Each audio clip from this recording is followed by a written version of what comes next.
살면서 받아본 건 밥상밖에 없는데 내년에는 나도 한번 받아보자. 그런 강한 결단을 하는 여러분 되시기 바랍니다. 옆에 계신 분하고 인사합시다. 너무 좋아 보이십니다. 뒤에 계신 분하고도 한번 인사할까요? 참 좋은 일이 있겠습니다. 그리고 또 우리 오늘 이렇게 은혜 받게 된 저와 여러분을 축복하고 사랑합니다. 축복하고 사랑합니다. 참 가는 세월 그 누구가 막을 수가 있나요? 흘러가는 시냇물을 막을 수가 있나요? 이렇게 올 한 해 2021년 이렇게 막바지를 마지막을 다름박질하면서 참 많은 생각이 들더라고요. 진짜 맞습니다. 가는 세월을 잡을 수도 없고 흘러가는 강물을 막을 수도 없지만 그러나 우리가 할 수 있는 것이 하나 있습니다. 무엇입니까? 우리는요, 가는 세월 끝까지 최선을 다해서 믿음으로 살아갈 수는 있다라는 겁니다. 내 생의 마지막 날 예수님 같이 그래 내게 주신 나에게 주신 내 체질대로 나에게 주신 은혜대로 내가 최선을 다해서 하나님께서 내게 주신 것을 정말 최선을 다해서 다 이루었다 하고 가는 그렇게 갈 수 있다라는 거죠. 여러분 우리 새 찬양이 그렇게 되기를 원합니다. 오늘 이 본문은 드디어 사무엘상 강해를 마칩니다. 31장이 마치죠. 근데 원래 성경을 보면 사무엘 상하는 한 권의 책입니다. 그런데 BC 2세기경에 70인역, 그래서 히브리어를 헬라어로 번역하면서 사무엘상, 사무엘하 책을 이렇게 나눈 겁니다. 그러니까 원래는 한 세트 한 권이었다라는 거죠. 그래서 오늘 사무엘상 31장을 마치면 다음 주부터는 사무엘하, 왜 한 길로 스토리가 연결되기 때문에 사무엘하를 시작하려고 합니다. 옆에 계신 분하고 한 번만 더 인사합시다. 대박입니다. 지금 오늘 본문에 보니까 사울에 의한 다윗의 도피 생활은 하루가 아닙니다. 1년이 아닙니다. 2년이 아닙니다. 10년이 아닙니다. 10년 넘는 생활, 자기 목숨을 노리고 누군가 칼을 겨누고 있는 거예요. 죽이려고. 그 10여 년의 세월을 목숨을 경각에 달린 그런 아주 정말 안타까운 그 두 다리 뻗고 자지 못하는 그런 시간들을 보냈습니다. 계속 지속됐습니다. 그러나 중요한 것은 그가 죽이려는 자가 있더라도 군대로 때로 몰려오더라도 그가 다윗이 어디에 있든지 하나님께서는 그를 지키시고 보호하시고 안위해 주셨다라는 겁니다. 무슨 말입니까? 저와 여러분도 지난 시간들을 생각해 보세요. 여러 번 넘어질 뻔했고 여러 번 믿음에서 실족할 뻔했고 얼마나 많은 갈등과 아픔과 어려움이 있었습니까? 그러나 나 혼자 당한 것이 아니라는 거죠. 여러분 주변에도 여러분 삶에도 하나님께서 개입하셔서 하나님께서 그때그때마다 위기에서 지켜주시고 붙잡아 주시고 생명 잡아주셨기 때문에 오늘의 내가 있다라는 겁니다. 얼마나 감사합니까? 그렇습니다. 이 하나님의 은혜로 이스라엘의 초대왕이 됐죠. 사울의 처음의 모습은 굉장히 겸손했습니다. 그래서 정말 왕으로 세워주겠다라는 그 선지자의 말을 듣고도 짐꾸러미에 가서 머리를 박으면서 아닙니다. 나는 아무리 생각해도 왕의 제목이 아닙니다. 나는 왕이 될 자격이 없습니다 하고 숨었던 그였는데 그가 어느 날 다윗은 천천히요.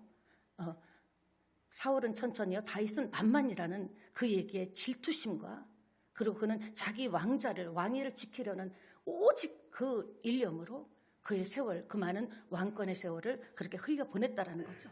어떻게 됐습니까? 권력 유지만을 위해서 자기가 하나님의 뜻대로 살지 못하면서 권력 유지만을 위해서 그는 그 많은 날들을 싸우고 달리다가 오늘 비참하게 결말을 맞이하는데 자기뿐만 아니라 자기의 가족들까지도 완전히 다 몰살당합니다. 그걸 볼 때 믿음의 1세대인 우리의 믿음이 얼마나 중요한가.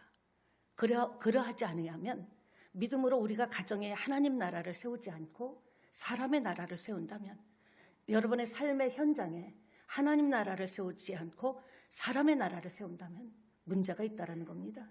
무슨 말입니까? 하나님께서 사울이 이 왕감으로 그 부족하다라는 것을 몰랐을까요? 그럼에도 불구하고 세워주신 것은 그럼에도 기대를 가지고 왕으로 세워주시고 하나님 나라를 좀 세워라. 이스라엘 안에 무너진 하나님 나라를 세우라고 했는데 그는 하나님 주신 왕권 그 권력을 가지고 하나님 나라를 세운 것이 아니라 자기 나라를 세우다가 자기 나라를 크게 하려다가 이렇게 정말 비참하게 죽음을 맞이하고 말았습니다.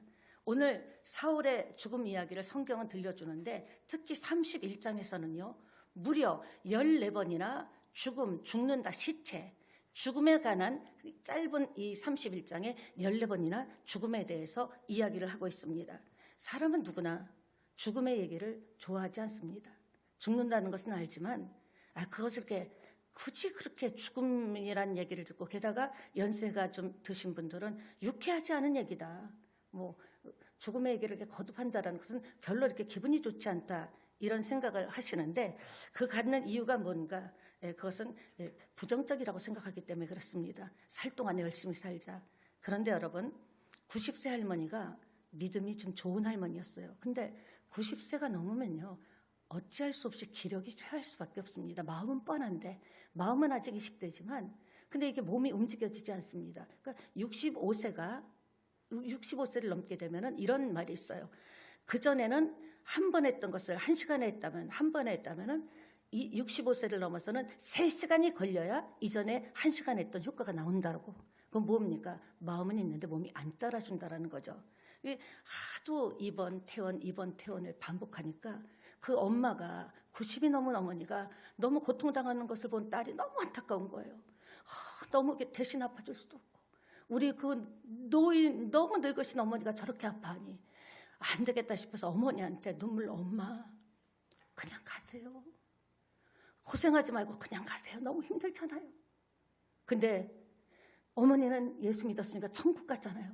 그랬더니 그 어머니가 눈을 이렇게 힘있게 뜨더니 그렇게 좋으면 너나 가라. 사람이라는 게 그런 것 같아요. 여러분은 80, 90 안 되겠습니까? 똑같은 거예요. 사람 마음은 우리가 90세에 돌아가신다고 해도 100세에 돌아가신다고 해도 신난다가 아니라 좀 서운해 하시더라고요. 이전에 우리 전도사님 그러더라고요. 친척 할머니 중에 80세까지 살았으면 좋겠다고 막 그러셨는데 어느 날 옆방으로 가더니 불러더니 나 솔직히 5년만 더 살고 싶다고. 그것이 정말 솔직한 마음 아닐까 그런 생각을 해봅니다. 그런데 우리 크리스찬은 다르다는 거죠. 세상은 그럴지라도 크리스찬이 죽음을 준비한다라는 것, 내 인생의 마지막 날을 생각하고 준비한다라는 것은 그것은 예수 믿는 진수라는 거죠. 예수 믿는다라는 것은 무엇입니까? 다시 시작하는 거거든요. 나 오늘부터 예수 믿었다 하면 내 인생은 과거는 다 죽어버리고 다시 시작한다라는 건데 우리 예수 믿는 사람은요. 하나님께서 예수 그리스도를 통해서 부활을 주시지 않았습니까? 영생을 주시지 않았습니까? 이 땅 안에 육체로 살아있을 동안에도 한번 제대로 살아보고자는 거죠. 하나님 앞에 가서 수고했다, 애썼다, 잘 참았다. 내가 다 보고 있었다. 다 듣고 있었다. 이렇게 좀 빵빠리 울리며 가야 되는데 가면서 껄기적거리면 안 되지 않겠습니까? 그래서 우리 크리스찬이 예수 믿는다라는 것은 뭡니까? 새로 시작된 겁니다. 그리고 우리 크리스찬의 죽음은 뭡니까? 영생의 길로 가는 축복에. 그래서 김한란 박사는 자신이 이렇게 장례식에 장송곡 막 슬픈 노래 부르지 말고 주님께 영광 살아계신 주 막 빵빠리를 울리며 찬양을 불러달라고. 그만큼 천국을 믿는 거죠. 오늘 본문은 사울 일가의 몰락을 소개하고 있습니다. 사실 오늘 이 사울의 죽음은 어느 날 그냥 죽은 게 아니에요. 전쟁에서 그렇게 자기 칼에 찔려서 죽은 것이 아니라 이미 하나님께서 예언자를 통해서 예언하신 겁니다. 예고하신 것이죠. 사무엘상 13장 14절 보겠습니다. 함께 읽을까요? 여호와께서 왕에게 명령하신 바를 왕이 지키지 아니하였으므로 하나님께서 그의 마음에 맞는 사람을 구하여 여호와께서 그를 그의 백성의 지도자로 삼으셨느니라. 그렇습니다. 우리도 하나님께서 명령하신 것, 하나님께서 우리 안에 소원을 주신 것, 하나님께서 우리 새찬양과 저와 여러분에게 하나님께서 부탁하신 것, 그것은 짐이 아니죠. 축복의 조건이고 이유가 되는 겁니다. 내 삶의 이유이신 하나님께서 나에게 부탁하신 일, 그것을 우리가 잘 지키면 상의도 있지만 지키지 아니하면 그것은 다른 사람의 축복이 될 수 있다라는 겁니다. 그러니까 우리는 정말 하나님 앞에 남은 생애 끝까지 정말 찬양 부르면서 갈 수 있는 저와 여러분 되기를 원합니다. 지금 여호와께서 그의 마음에 한 사람 누구죠? 사무엘 선지자를 통해서 예언하는 것이 다윗입니다. 이제 다윗의 시대가 열리고 있습니다. 이제 다윗 왕정이 시작되고 있습니다. 사울의 왕국은 그 시작 배경이 무엇이었습니까? 여러분 이 1장부터 쭉 한번 생각해 보세요. 백성들의 요구였어요. 왜냐? 그 요구에 동요한 동기는 이들이 다른 나라들을 보니까 다들 왕이 있다라는 거죠. 보이는 왕. 그러니까 왕이 있어서 착착 모든 일이 일사불란하게 해결되고, 만약에 외부에서 쳐들어오면 일사불란하게 이 군병들이 나가고 하는데, 하나님은 보이지도 않죠. 거기다가 어떤 위급한 문제가 생겼을 때 어떻게 생각해 보면 그때는 하나님께서 별로 제깍제깍 그 당시에 즉각 해결해 주시는 것 같지도 않고, 그런데 다른 나라 왕들을 보니까 와, 이거는 눈에 보이니까 안심이 되는 거예요. 좀 그냥 왕권을 가지고 체계적으로 아주 군사 조직적으로 정치적으로 하니까 이들의 하나님께 원망을 하는 거예요. 우리에게도 보이는 왕을 세워달라. 하나님께서 허락하셨는데 어떤 마음으로 허락하셨습니까? 굉장히 슬픈 마음, 한편으로는 분노의 마음으로 허락하셨다라는 거예요. 저는 이 메시지를 지금 전하면서 그렇구나. 하나님이 어떤 일에 대해서 내게 허락하실 때 기쁨으로 허락하시는 일이 있고 분노와 슬픔으로 허락하시는 일도 있겠구나. 한번 응답을 한번 되돌려 봤습니다. 그렇습니다, 여러분. 배경이 멋져 보이는 거에 왕이 있으니까 늘 치안의 불안에 떨었거든요. 블레셋뿐만 아니라 주변 국가들이 언제 쳐들어올지 모르니까 늘 불안한 거예요. 불안한 겁니다. 그런 왕제도를 달라고 이야기했습니다. 하나님께서는 그런 차원으로 승인하신 겁니다. 그래, 한번 해봐라. 그렇게 뽑힌 왕이, 하나님께서 기름 부은 왕이 사울왕입니다. 결국 이들은 보이지 않는 하나님보다는 이스라엘 백성들은 뭘 신뢰했습니까? 즉각 응답을 주는 것도 같지 않고 눈에 보이지도 않고 잡히지도 않는 하나님보다는 당장 지금 눈에 일이 진행되는 것이 착착 보이고 어떤 흐름이 보이고 이런 왕을 원했다라는 거죠. 보이지 않는 왕이 블레셋으로부터 자기들을 더 강력하게, 왕보다는 보이는 왕이 강력하게 자기들을 구해줄 거라고 생각했다라는 거죠. 사랑하는 여러분, 사울이 어떻게 죽었습니까? 그들의 가장 골칫거리요, 사울왕만 세워놓으면 블레셋을 물리칠 수 있다고 했는데, 그래서 하나님께 왕을 달라 해서 하나님이 진노 중에 섭섭한 중에 응답하셨는데, 가장 골칫거리요 가시거리였던 그 블레셋에 의해서 길보아 전투에서 일가족이 몰살당하고 몰락합니다. 가문이. 하나님이 이 사건을 통해서, 사무엘상 마지막 부분에 이 사건을 통해서 이스라엘 백성뿐만 아니라 이 시대를 사는, 지금 오늘 2021년 이 시대를 사는 저와 여러분에게 보여주고 싶은 마음은 무엇일까요? 하시고 싶은 말씀은 무엇일까요? 하나님은 저와 여러분을 사랑하십니다. 우리가 잘 되기를 원하십니다. 우리가 정말 낙심과 절망이 아니라 정말 예수 믿는 행복을, 기쁨을 만끽하기를 원하십니다. 왜 이 사건을 통해서 무슨 말을 하고 싶을까요? 조국 이스라엘, 너희가 그렇게 세워달라던 왕이 조국 이스라엘과 너희들을 지키고 안전하게 안위해 주더냐? 정말 그렇게까지 너희들이 눈에 신뢰할 만큼 그 왕이 너희들을 이끌어줬냐? 하면서 죽을 수밖에 없었던 사울에 대해서, 그리고 그렇게 눈에 보이는 왕, 눈에 보이는 현실을 붙잡았던 이스라엘 백성들에 대해서 무섭게 확인시켜주는 자리가 오늘 사울왕과 그 가족의 몰락과 죽음이라는 겁니다. 사랑하는 여러분, 사울 일가의 몰락은 오늘 사무엘상 마지막 31장 그렇게 끝나죠. 여기서 우리는 정신 차리고 꼭 붙잡아야만 살 수 있는 하나님이 주시는 메시지가 있습니다. 그것이 무엇입니까? 항상 이 시대를 사는 저와 여러분도 양자의 갈림길에서 헤맬 때가 많습니다. 하나님의 나라를 세울 것인가? 하나님의 뜻대로 살 것인가? 아니면 나의 나라와 내 삶을 위해서 살 것인가? 솔직한 심정으로 갈등이 있고 흔들릴 때가 많다라는 겁니다. 그리고 고민하고 왔다 갔다 하죠.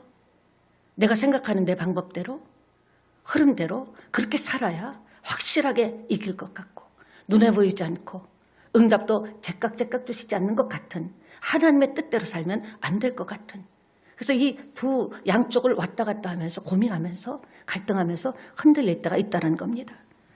우리는 자꾸만 눈에 보여서 그럴지 몰라도 의지하게 됩니다.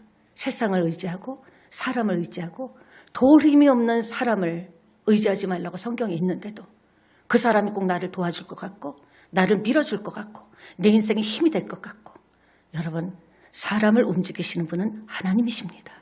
하나님의 마음에 합할 때 어떤 사람이든 들어서 우리 주변에 몰리게 하고 아이디어를 내게 하고 사람의 힘을 보태주는 것은 하나님의 손에 있다라는 겁니다. 그렇습니다. 과연 이 문제가 고대 이스라엘 사람들만의 문제일까요? 결국 오늘 이 시대를 사는 우리의 갈등이고 문제 아닙니까? 여러분도 갈등하지 않습니까? 우리가 예수로 살지만 예수만이 나의 힘이다. 힘이다. 힘이다. 힘이다. 말씀만이 이긴다 하지만 허공을 치는 구호로 끝날 때가 얼마나 많습니까? 그렇게 하지만 예배당 문을 나설 때는 세상이 우리를 덮치려고 올 때, 말씀은 맞지만 그래도 지금 이 문제를 풀어가기 위해서는 이렇게 해야 된다라는 생각은 들지 않습니까? 예수님이 마지막 피난처라고 하지만 결정적인 순간에 위기가 코앞에 딱 닥칠 때는 우리는 영적인 믿음의 DNA가 아니라 육적인 DNA가 막 흘러나와서 세상 방법을 해야 이 문제가 해결될 것 같고, 세상에 모사를 찾고 사람을 찾아야, 방법을 찾아야 이 문제를 뛰어넘을 수 같은 육적인 DNA가 막 움직여가지고 우리를 움직이게 한다는 겁니다. 자동적으로 세상 것을 찾게 되고 인맥 찾아다니고, 그래도 현찰이 있어야지, 든든한 돈이 있어야지, 물론 다 필요하죠. 그러나 하나님보다 먼저 찾는다라는 것은 하나님 뜻에 합하지 않는다라는 겁니다. 결국 사울 왕하고 세 아들 요나단, 아비아다, 말기수아는 비참하게 죽었습니다. 사울은 하나님께서 이스라엘 백성을 왕권을 주면서 하나님 나라를 세우라고 했는데 자기 왕국을 세웠어요. 자기 나라를 세우다가 이렇게 비참하게 가족까지, 얼마나 일 가문이 불행입니까?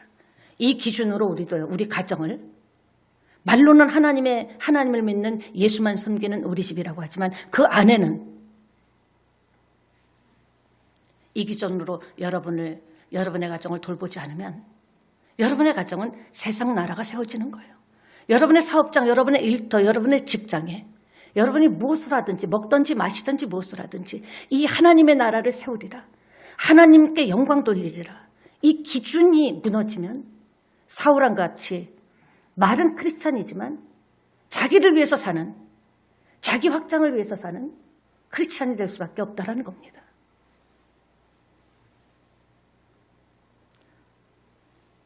결국 바벨탑은 무너졌습니다. 결국 인본주의적인 가인의 제사는 하나님이 받지 않으셨습니다. 하나님 우리 잘 살길 원합니다. 행복하길 원하고 정말 이게 풍성하게 확대되고 확장되기를 원합니다. 그러나 어떤 기준으로? 하나님 나라를 세움이 먼저다. 우리 가정을 통해서 하나님의 나라가 세워지길 원한다. 우리 교회를 통해서, 아니면 내 사업을 통해서, 내 삶을 통해서 하나님의 나라가 세워지길 원한다라는 기준만 딱 된다면, 그렇게 죽이려고 했던, 그리고 세상으로 볼 땐 쫓겨다니고 비참한 그 다윗, 하나님께서 왕으로 세워주신 줄 믿습니다. 그러니까 그 나라와 의를 먼저 구하는, 습관적으로 그렇게 되는 저와 여러분 되시기를 예수님의 이름으로 부탁드립니다. 그렇습니다. 여러분, 참 비참하게 죽죠. 우리 모두는 이렇게 비참한 죽음이 아니라 참 눈을 감을 때 여한이 없다, 저의 소원입니다. 여러분도 따라합시다. 여한이 없다. 하나님 다 이뤘습니다. 저만 이루고 가면 안 되잖아요. 그렇게 마지막 유언을 할 수 있다면, 내 자식이 무슨 걱정이겠어요. 하나님 나라가 세워진 가정에서 큰 자식인데. 내 사업이, 내 삶이 무슨 걱정이 있겠어요. 하나님의 나라를 중심으로 세워진 기업이고 삶이고 일터인데 걱정 없는 겁니다. 네, 그렇습니다. 오늘 사울 왕을 통해서 이렇게 살면 안 된다라는 것을 좀 듣고 배우고 깨달으라는 거죠. 우리가 살필 건 블레셋의 존재죠. 블레셋은 이스라엘뿐만 아니라 사울 왕에게도 가시 같은 존재였어요. 여러분도 이 땅을 오늘까지 살아오시면서 여러분 인생에도 아직 가시 같은 존재가 있을 수 있습니다. 그것이 사람이든 그것이 무슨 원망이든 그것이 마음의 한이든 가시 같은 존재가 있을 겁니다.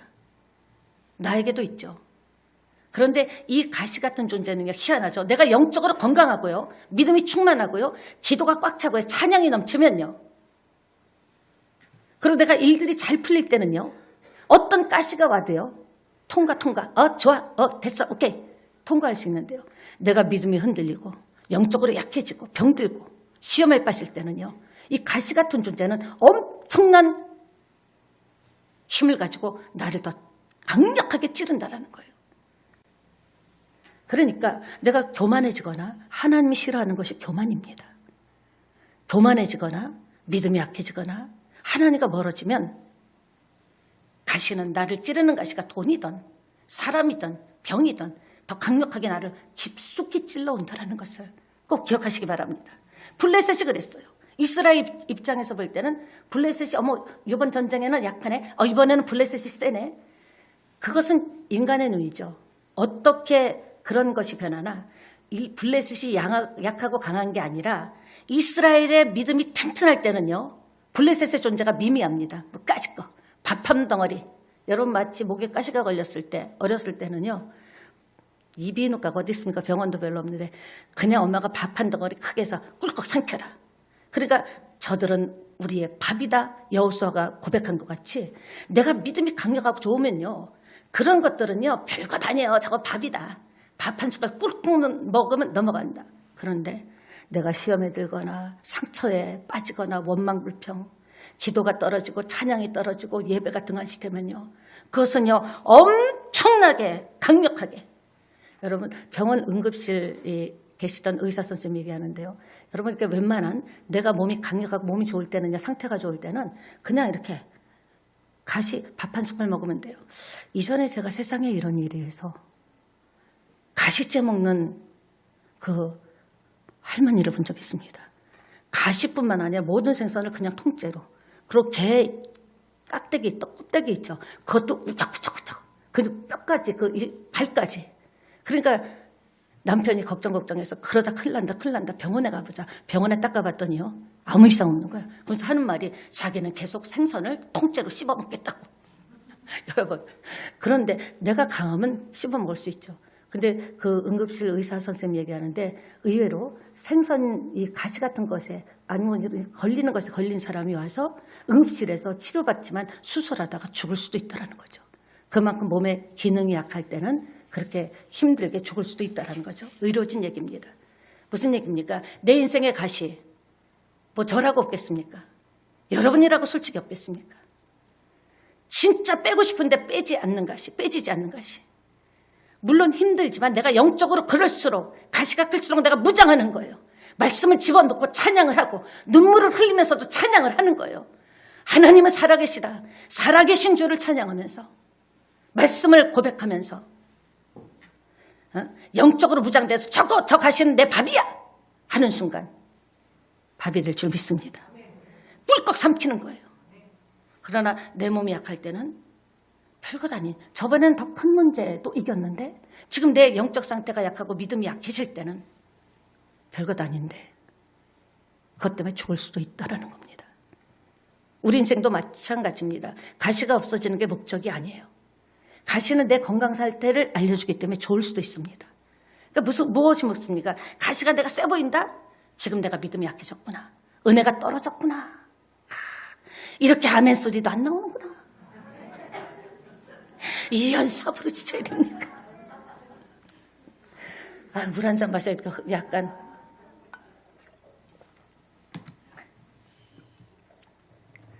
분명한 것은 저와 여러분 죽는 날까지, 천국 가는 날까지 블레셋은 공격할 겁니다. 그래서 내가 이 가시 때문에 더 답답하고 의기소침해지고 마음이 약해지고 믿음이 약해지고 걱정이 되고 염려가 된다면 여러분은 깨달아야 돼요.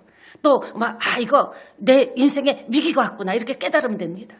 근데 여러분 위기가 왔는데도 가시 때문에 힘들면서도 아무것도 안 하고 기도하지 않고 가만히 있어 보세요. 누가 미워지든지 원망이 나오든지 갑자기 두렵다든지 사는 게 무섭다든지 걱정 근심이 태산같이 쌓여온다라는 겁니다. 걱정도 팔자라 그러죠. 그래서 여러분 힘들다. 결론은 안 된다. 누구 때문에 망했다. 이것 때문에 안 된다. 이렇게 불평불명하는 너무 슬픈 얘기죠. 멍 때리고 있는 거예요. 예배 중에도 멍 때리고 있고 집에서도 멍 때리고 있고 왜? 기도로 채워야 다시 일어날 수 있는데 기도의 힘으로 가시를 밀어낼 수 있는데 하나님의 은혜의 힘으로 우리를 찌르는 그런 가시들을 밀어내고 잘라낼 수 있는데 내 자체 신앙이 약해지니까 몸이 약해지니까 조금만 아파도 면역력이 약해지면 병균이 오듯이 질병에 걸리듯이 이해가 되십니까? 네. 여러분 요새 자꾸 누가 미워집니까? 자꾸 원망이 나옵니까? 무섭습니까? 어찌할까 합니까? 여러분 지금 믿음이 약해진 거예요. 여러분 더 큰 문제도 믿음이 있을 때는 이겨냈잖아요. 새찬양이 그래서 여기까지 온 것 아닙니까? 아무것도 없을 때 거의 새찬양교회 모든 분들은 세상 말로 맨 땅에 헤딩한 분들이에요. 아무 한 분 한 분을 보세요. 빈 주먹으로 그때 믿음과 할 수 있다라는 하나님이 하시면 된다라는 이런 그런 마음의 강력한 힘으로 여기까지 오지 않았습니까? 빚에 쫓기고 질병으로 고통당하고 사람들이 인정하지 않고 무시하고 그런 사이에서 어떻게 살아났습니까? 믿음이 이기는 거예요. 그때는 믿음을 붙잡았어요. 왜? 붙잡을 게 없으니까. 근데 살만하니까 자꾸 보이는 거예요. 이것도 보이고 저것도 보이고. 오늘 우리가 역전되리라 찬양을 함께 했는데요. 삶의 문제가 여러분을 공격해 올 때 그때가 기회입니다. 기도하던 것을 멈추지 말아야 됩니다. 저는 지금도 우리 교회를 향해서 기도한 것을 계속 진행하고 있습니다. 드라마 예배로 얘가 완전히 레저 타운이 기장이 되면 반드시 사람들은 올 것이다. 예, 지금 멈추고 있어도 꿈은 멈추지 않았어요. 하나님께서 사람을 보내주실 것이다. 오늘날까지 하나님의 뜻을 이루기 위해서는 내가 한 것 아니고 여러분이 한 것이 아니라 우리가 그 뜻만 굳세게 잡고 있으면 하나님이 하시더라는 거죠. 그렇습니다. 기도를 멈추면 안 돼요. 눈앞의 상황이 마음을 눌러도 다른 사람들이 통계를 가지고 수치를 가지고 여러분 앞에 대밀어도 원망치 말래요. 너희 입을 지키래요. 우리가 입술만 지킨다면 생각만 지킨다면 마음만 지킨다면 우리는 슬슬 웃으며 살 수 있습니다. 왜? 역전의 순간이 오고 있다라는 거죠. 오늘 본문 보니까 길보아 전투에서 아마도 사울이 굉장히 심각한 부상을 입은 것 같습니다. 아직 죽지는 않았는데 그래서 자기 무기든 자에게 내가 저 할례 없는 백성들 손에서 내가 저들의 손에서 내가 죽어서 되겠냐. 이스라엘의 왕인데 내가 모욕을 당하지 않게 네가 나를 죽여달라. 근데 그도 하나님이 기름 부은 자를 죽일 수 없죠. 어떻게 하나님이 기름 부었는데 죽일 수 있냐고. 손도 대지 못했습니다. 그러자 자기 칼 위에 엎드려져서 죽었다라는 거예요. 사울의 삶의 일생에 나타난 형태가 뭡니까? 결국 칼로 시작된 거예요. 사울은 하나님을 의지하기보다는 칼을 의지했습니다. 사무엘상 전체를 보세요. 잘 때도 손 닿는 곳에 두고 항상 그는 칼을 높이 들고 칼을 붙잡고 칼을 자기가 그렇게 의지했던 칼에 자기가 그렇게 믿었던 칼에 자기가 스스로 그 칼에 엎드려져서 죽게 됩니다. 평생을 칼을 의지하고 살았던 사울. 칼이 자신을 지켜줄 것이라고 생각했어요. 그런데 자기를 지켜줄 것이라고 했던 그 칼에 스스로 엎드러져 죽게 됩니다. 이것이 인본주의 신앙의 정석인 거예요. 하나님 나라를 세우지 않고 나의 나라를 세우는 것, 나의 생각과 나의 꿈과 나의 뜻대로 나의 나라를 세우는 인본주의 신앙의 결말이 오늘 사울이 자기가 의지했던 칼에 자기 스스로 엎드려서 죽었다. 이 스토리가 되는 겁니다. 우리도 만약에 사울이 그 마지막 순간에 하나님께 자기를 던졌다면 어떻게 됐을까요? 기회가 왔을 겁니다. 그런데 그는 마지막 죽는 순간에도 하나님께 자기 몸을 던지지 못하고 자기가 의지하던 칼에 몸을 던져 죽었다라는 겁니다. 여러분이 의지하고 있는 여러분 안에 사울의 칼이 있습니까? 여러분을 지켜준다고 하는 이것이 나의 인생을 지켜줘. 예수 믿는 건 맞아, 나 믿어. 그러나 내 인생에 이것이 나의 인생을 지켜준 거야. 이게 나를 지켜줘. 그런 거 있습니까? 여러분은 무엇을 의지하고 살고 계십니까? 시편 이사야 2장 22편 보겠습니다. 22절 보겠습니다. 시작.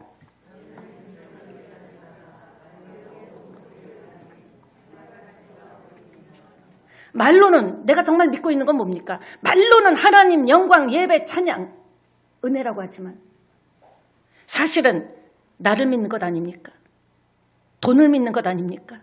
인맥을 믿는 것 아닙니까? 사람들이 도와준다는 그 도와준다는 말을 믿는 것 아닙니까? 한번 자문해 보시기 바랍니다. 진짜 여러분은 무엇을 믿고 있습니까? 우리는 돌아봐야 됩니다. 내가 지금 그렇게 이루고 싶은 것이 하나님 나라를 세우는 일입니까? 겉은 주님의 영광을 위해서라고 하지만 나의 나라를 세우는 것은 아닙니까? 우리가 세상 살다 보면 삶이라는 게 그래요. 크리스찬이나 비크리스찬이나 모호하고 억울하고 애매할 때가 있어요. 그렇다고 그때마다 억울하고 애매할 때마다 다 까짓집고 잡아라 이럴 순 없잖아요. 어떻게 그렇게 하겠어요? 다 부족하고 한계가 있는 인생이기 때문에 사람이 할 수 있는 데까지는 해야죠. 그러나 그 이상의 범위는 누구에게 맡겨야 될까요? 하나님께 맡겨야 되는 거예요. 그 이상 어느 정도는 내가 최선을 열심히 아침부터 밤까지 별 보고 출근해서 별 보고 퇴근하고 뛰고 뛰어서 내가 원하는 그 한계까지 최선을 다해서 갈 수 있는 데까지 가겠죠. 그러나 그 이상 점핑을 못하는 것은 뭡니까? 그때부터는요, 하나님께 맡겨야 되는 거예요. 하나님께 나 최선을 다했습니다. 하나님, 이제 주님이 붙잡아 주세요. 이런 겸손한 신앙으로 나갈 때 은혜가 임할 줄 믿습니다. 문제는요, 그게 마음으로 안 된다라는 거예요. 저부터도요, 설교는 이렇게 하지만 설교하면서 제가 얼마나 많이 저를 돌아보며 가슴을 치는지 모릅니다. 마음대로 안 되더라고요. 그럴수록 보이지 않는 하나님에 대한 깊은 신뢰를 해야 됩니다. 나를 불러주신 하나님, 여기까지 오게 하신 하나님, 앞으로도 나를 끌고 가실 하나님에 대해서 깊이 있게 성경을 읽으면서 성경을 묵상하면서 자꾸 신뢰를 해야 됩니다. 그럴수록 신뢰를 배워야 될 줄 믿습니다. 그분만이 내 인생의 실세이고 하나님만이 내 인생의 실체다. 이렇게 부르짖고 나가는 거예요. 하나님만이 진정한 내 인생의 실세다. 실제 세력이다. 이렇게 여러분과 제가 고백하고 나간다면 놀라운 역사가 일어날 줄 믿습니다. 그러니까 이게 잘 안 되죠. 왜냐하면 현실이 앞에 있으니까. 실세라는데 실세로서 뭔가 나타난 게 없으니까. 그러면요, 울면서라도요, 그냥 그분을 붙잡고 그냥 가야 되는 거예요. 옆에 계신 분하고 인사합시다. 그분 붙잡고 갑시다. 뒤에 계신 분하고도 한번 인사합시다. 그분 붙잡고 갑시다. 그러니까 가다가 지쳐 쓰러지면 울면서라도 기면서라도 가야 돼요. 제가 이전에 기도원에 있을 때 뭐 몇 번 들으신 분도 있겠지만 수백 명이 한 500명 정도. 정말 저는 새신자였죠.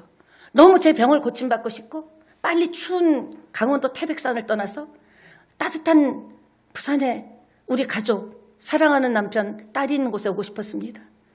그래서 어느 정도로 그 기도를 받았냐면 안수기도를 받는데도 몇 줄로 받거든요. 그럼 한 번은 빨간 거 입고 있다가 빨리 내려가서 옆줄에 또 파란 옷 입고, 그러니까 원장님보다가 대개는 아까 많이 받았잖아. 그래도요, 무릎으로 질병으로 고통당하면서 엉엉 기면서도 하나님 살고 싶어요. 하나님께서 오늘까지 살려주셨고, 여러분도 알잖아요. 이러다가 죽습니다 한 그 의사 선생님이 먼저 돌아가셨습니다. 여러분 그렇습니다. 우리가 인생을 살 때요, 항상 비단길 탄탄대로가 아니잖아요. 앞으로도 또 살아가야죠. 형통한 길이 아니 가시밭길, 웅덩이길, 가시철망일 수도 있어요. 그때 어떡할 겁니까?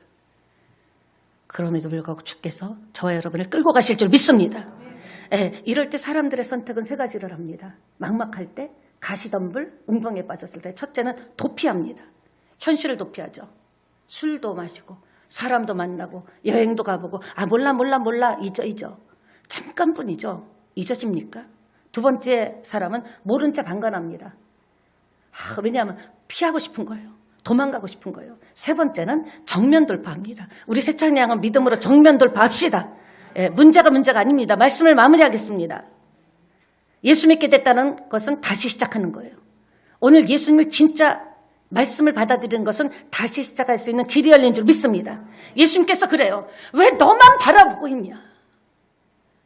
아니 왜 너만 보고 있으면 비참해질 수밖에 없잖아. 현실이 그렇잖아. 상황이 그렇잖아. 나를 바라봐라. 내가 여기 있다. 우리 힘들고 어려울 때마다, 가시밭길 웅덩이에 갇혔을 때마다 나를 바라보지 말고 내 인생의 진정한 실체이고 실세이신 하나님 바라보게 되시기를 축원합니다. 내가 해결할 수 있다고 생각하고 애를 쓰다가는요 나중에 지쳐요. 완전히 지쳐버리고 완전히 번아웃 돼버립니다. 그래서 신앙이란 뭐냐? 간단한 거예요. 내 모든 무거운 짐, 모든 문제를 예수님께 던지고 맡기는 싸움입니다. 누가 신앙이 좋습니까? 진짜 내 이 문제를 예수님께 던지고 맡기면 주님께서 책임져 주신다. 이 신앙이 능력의 신앙이 될 줄 믿습니다. 믿음의 싸움은 다른 것 아니에요. 내 모든 문제를, 내 모든 상황을 나는 할 수 없습니다, 하나님.